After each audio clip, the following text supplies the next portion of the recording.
Today we have the 2018 Suzuki Vitara.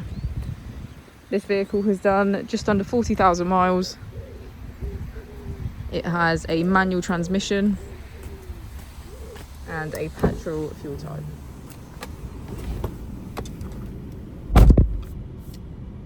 To the left of our steering wheel, we have hands-free calling and voice control. And on the right, we have cruise control and automatic wipers. Moving on to our screen, we can access smartphone integration, radio, media, and navigation. If we put the vehicle into reverse, we can see that it comes with a parking camera with parking sensors.